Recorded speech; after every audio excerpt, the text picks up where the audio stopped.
Welcome back, another episode. The first season of Snowpiercer, despite not being a direct adaptation of either, was remarkably similar to the movie. It centers on the leader of the tail section of the Snowpiercer, a train that repeatedly circles a post-apocalyptic frozen world, and his revolution to improve living conditions for his people while exposing a conspiracy at the train's front. However, the program soon found itself weaving a story of its own, one that dealt with revolution, class conflict, and the challenges of leadership in a way that was both ridiculous and corny and sincere and moving. We also get a gigantic mutant dude that resembles Solomon Grundy and has cold resistance. As the third season came to a close, Daveed Diggs's Andre Layton, the revolutionary leader of the Tail and former detective, divided the surviving members of mankind into two factions. While the other half followed Layton aboard Big Alice, another train owned by Sean Bean's Wilford, to a small area in the Horn of Africa that is warm enough to support life. The other half remained on the Snowpiercer, continuing to live as they had before, content to stay on board until the train finally falls apart.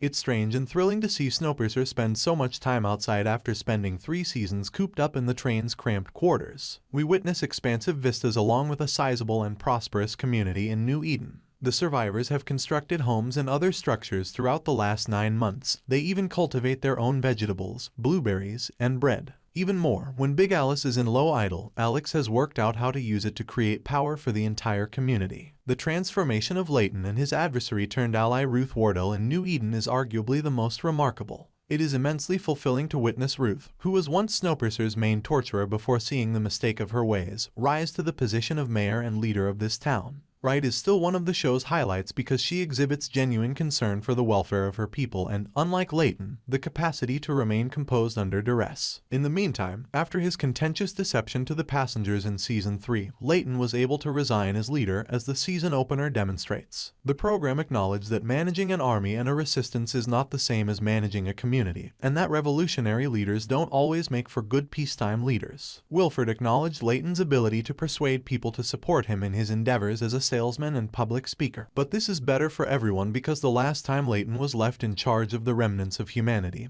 he ended up robbing a train and killing many people. Except, of course, that paradise isn't without its problems. The residents of New Eden don't exactly feel united when it comes to sharing their paradise, despite the fact that their lot in life is far better than it was on either of the trains. Some, like Oz, are adamantly against this plan, and there are worries that New Eden won't have enough room, let alone food, to support both sets of train passengers. Layton has some of the passengers work on repairing the train they broke to reach New Eden in the hopes that Snowpiercer can join them. Do they even need to share? Ultimately, while the residents of Snowpiercer made the decision to leave them behind and go on, the people of New Eden took a chance and might have frozen to death in order to reach this warm haven. To make things worse, there is someone undermining New Eden. After cutting off the electricity, they destroy the communications relay. The camera stalks Layton from above the community and gradually intrudes into New Eden, raising questions about whether this is a threat from humans or something else. Of course, given how frequently visions were used in the previous season, this is hardly the first time Snowpiercer has alluded to the paranormal. A number of individuals see Melanie, played by Jennifer Connelly, and Clayton, after falling from a nuclear reactor, gets a vision of a tree that inspires him to travel to the Horn of Africa in search of safety. A charming little mystery that mirrored the murder inquiry of the first season is created when you include Oz hearing the voices of individuals who aren't there but are speaking Gaelic for some reason. Following all of this, we go back to the day, 9 months prior, when Till and Ben went outside the Snowpiercer to look inside the rocket. It turns out that they are ambushed by the same heavily armored soldiers who assault the Snowpiercer in search of Melanie and who will assassinate Zara 9 months later. Hi there, Snowpiercer. We're ready for more chaos once again. For more videos, subscribe.